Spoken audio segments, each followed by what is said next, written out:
एक इंजीनियर लड़की होती है जो कि पकौड़े वाले के साथ मौज मस्ती करने लगती है। और फिर दोस्तों, एक ऐसा कत्ल होता है जिसका राज लगभग 20 साल के बाद खुलता है और कातिल को 20 साल के बाद पकड़ा जाता है। आखिर क्या हुआ था इस घटना के अंदर, पूरी सच्चाई यहाँ पे जानने वाले हैं। तो नमस्कार दोस्तों, मैं जेपी पाल भोजपुरिया, उत्तर प्रदेश जिला जौनपुर से। आज की जो ये घटना है, ये घटना गुजरात के सूरत की है। लेकिन जो लड़का है वह उड़ीसा के गंजाम जिले के श्री राम नगर कॉलोनी का रहने वाला था। वह अपने माँ बाप और भाई बहन के साथ रहा करता है। अब वह जैसे जैसे जवान हो रहा था तो वह सोचता है कि मुझे कुछ कमाना धमाना भी ज़रूरी है, जिससे कि घर का खर्चा चलेगा। तो जो पदम होता है वो माँ बाप से कुछ पैसे लेता है, उसके बाद में सूरत में चला जाता है। वहाँ पर एक पकौड़े की दुकान लगाता है और फ्लैट के आसपास में ही जहाँ पे रहता है वहीं पे ये दुकान लगाना शुरू करता है। उसके बाद वह पकौड़े बनाता है और वह अपने फ्लैट में जो और भी लोग रहते हैं वहाँ पे, उन सभी लोगों को अपने पकौड़ों को चखाने के लिए लेके जाता था, क्योंकि दुकान अभी नया नया था, ज़्यादा चलता नहीं था। वो सोच रहा था कि मैं अपनी कलाकारी से ऐसा लोगों को आकर्षित करवाऊंगा कि लोग हमारे दुकान पे बगैर खाए बिना रह ही नहीं पाएंगे। अब वो थोड़ा सस्ते में सामान वो देने लगा। जहाँ पे लोग 10 रुपये में देते थे तो वो 8 ही रुपये में दे देता था और वहाँ उसके दुकान पे भीड़ लगने लगती है। तो एक फ्लैट में रजनी नाम की लड़की रहती है जो कि इंजीनियर रहती है। उसके दरवाजे को खटखटाता है और वो लड़की दरवाज़ा खोलती है। कहती है क्या है? वो कहता है कि मैम आपके, मैं यहाँ पे ही रहता हूँ और मैं पकौड़ों की दुकान खोली है और इसको प्रचार करने के लिए, मैं टेस्ट करवाने के लिए आपके पास लेके आया हूँ। तो हंसती है और बोलती है कि ऐसे कौन टेस्ट करवाता है? तो वो हंसती है लेकिन पकौड़े को लेती है, उसके बाद में दरवाजे को बंद करती है, अंदर ले जाके खाती है। तो दोस्तों, पहला दिन तो बीत जाता है। अब दूसरा दिन लगता है। जैसे ही दूसरा दिन आता है फिर वह पकौड़े को तैयार करता है। उसके बाद में उस लड़की के पास जा पहुंचता है। दरवाज़ा खटखटाता है, दरवाज़ा लड़की खोलती है, उसके बाद में पकौड़े ये देता है। लड़की फिर बोलती है कि आज क्यों आ गए? कल तो मैं आपका चीखी थी, बहुत अच्छा है। तो वो बोला कि आपको ये फिर से चीखने के लिए ही लेके आया हूँ, अभी नया दुकान है, प्रचार कर रहा हूँ। तो लड़की उसको जब पैसे देने लगती है उसके बदले में, तो पैसे लेने से इनकार कर देता है। बोलता है हमें पैसे नहीं चाहिए। दोस्तों, गौर से सुनना, बस कहानी अभी यहीं पे मोड़ लेने वाली है। तो दोस्तों, ये रोज का पेशा बन चुका था। लड़की फिर से उसके ऊपर अब धीरे धीरे मोहित होने लगती है। अब रोज रोज उसको पकौड़े देके जाता और रजनी उसके दुकान पर बैठकर भी कभी कभी पकौड़े खा लिया करती है, जबकि वो उससे पैसे भी नहीं लिया करता है। अब लड़की धीरे धीरे उसके ऊपर फिदा होना शुरू हो जाती है। एक दिन ऐसा समय आता है कि वो आदमी जो था पकौड़ा बेचने वाला, वो उसका नाम पूछता है कि आपका नाम क्या है। वो बोलती है कि मेरा नाम रजनी है। क्योंकि अब इतना दिन बीत चुका था, इतने पैसे खर्चा कर चुका था, तो उसका भी थोड़ा फर्ज बनता था कि इसके बारे में कुछ जानूं। तो दोस्तों, ये जो लड़का पदम होता है, जितना भी पैसा कमाता उनमें से आधे पैसे उस लड़की के ऊपर खर्चा करता और आधे पैसे जो बचते उसको घर पे भेज देता था। और ये पदम समझता है कि लड़की मुझसे प्यार कर रही है और मेरे से फंस रही है। और जो लड़की होती है इतनी शातिर तरीके से इसके साथ खेल रही थी कि इसको समझ में भी नहीं आ रहा था। ये अगर 20 था तो लड़की ना 420 थी। वो इससे 10 गुना आगे थी।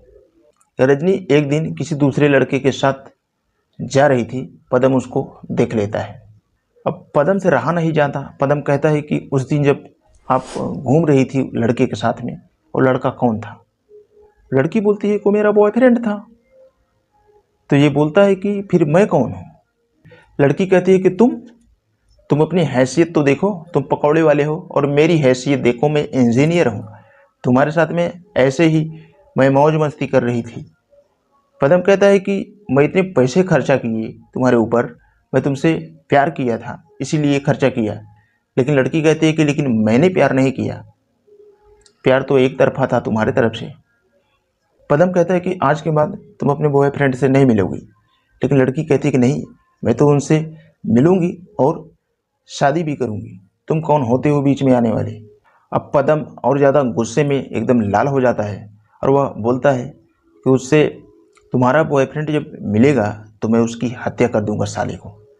तो एक दिन रजनी का बॉयफ्रेंड फ्लैट में मिलने के लिए आता है।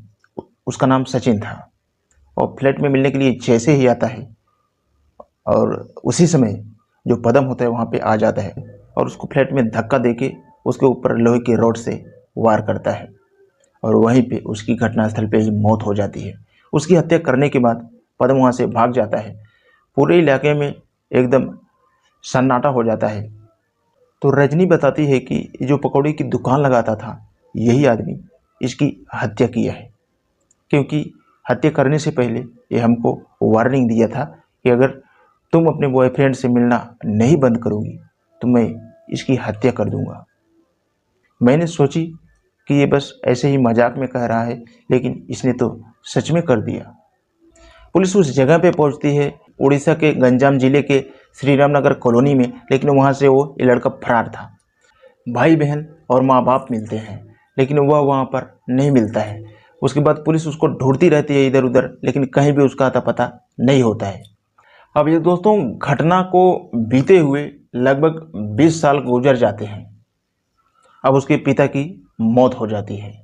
तब पुलिस वालों को भी लगता है कि अब इसके पिता की मौत हुई है तो जहाँ कहीं पर होगा ये ज़रूर आएगा, अगर जिंदा होगा तो सच में होता कुछ ऐसा ही है। पुलिस सादे ड्रेस में ही वहाँ पे पहुँचती है जहाँ पे उसके पिता का अंतिम संस्कार हो रहा था, और जो गांव के लोग थे उन लोगों से कहते हैं कि पिता की मौत में भी वो नहीं आया। अगर उसने जुल्म किया था तो जुल्म को कबूल कर लिया होता। ऐसा क्या हुआ था कि पिता के अंतिम संस्कार में भी नहीं आया। और गांव वाले कहते हैं कि हाँ बात तो सही है। उसके बाद पदम के पिता के फ़ोन से पुलिस को उसका एड्रेस मिल जाता है, और जैसे ही ये नंबर मिलता है उसके बाद पुलिस को सारा चीज़ पता चल जाता है। जब पुलिस वाले इसका पूरा सीडीआर निकालते हैं तो सीडीआर मथुरा का निकलता है, और उसी आश्रम में जाते हैं जहाँ पे पदम साधु बन के बैठा हुआ था। वहाँ जाकर पुलिस देखते हैं कि एक बुजुर्ग साधु है और उसका नाम भोले रखा हुआ है। पुलिस साधु का वेश बना के जाती हैं और पूछते हैं कि महाराज हम 2-3 दिन यहाँ पे रुकना चाहते हैं, क्या रुक सकते हैं।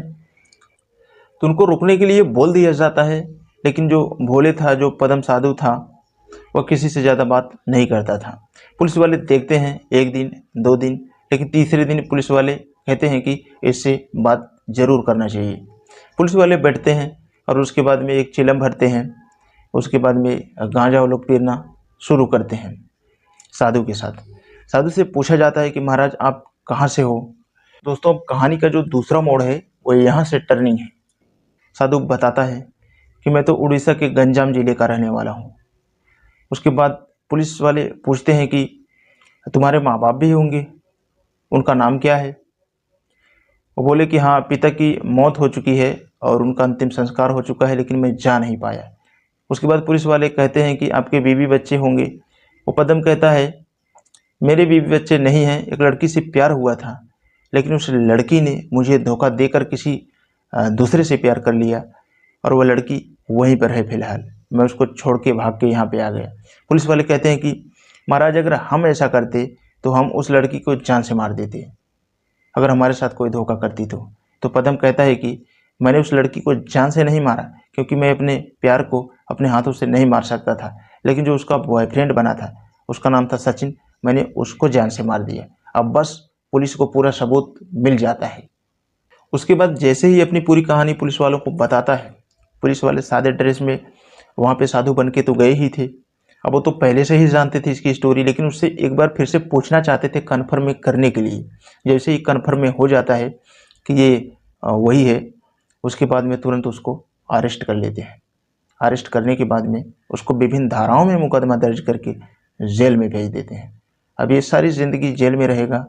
दोस्तों ये मामला 20 साल के बाद खुलता है, पूर्ण रूप से खुला नहीं था, लेकिन ये 20 साल के बाद इसको फिर जेल हो जाता है। तो दोस्तों इस कहानी के बारे में आप लोगों का क्या राय है, आप कमेंट बॉक्स में कमेंट जरूर करें। ये कहानियाँ सुनाने का मेन उद्देश्य आपको जागरूक करना है। अगर ऐसी कहानियाँ आप देखते रहेंगे तो आप इस हादसे का शिकार कभी भी नहीं होंगे। तो वीडियो के एंड में बस इतना कहना चाहूँगा, अगर ऐसा वीडियो देखना आपको पसंद है तो हमारे चैनल को सब्सक्राइब करके बेल का आइकन ऑल पे जरूर प्रेस कर लेना, ताकि कोई भी वीडियो लाऊं तो आप तक आसानी से पहुंच सके। तो आज के लिए बस इतना ही, मिलते हैं कल शाम 7 बजे किसी नेक्स्ट क्राइम स्टोरी के साथ।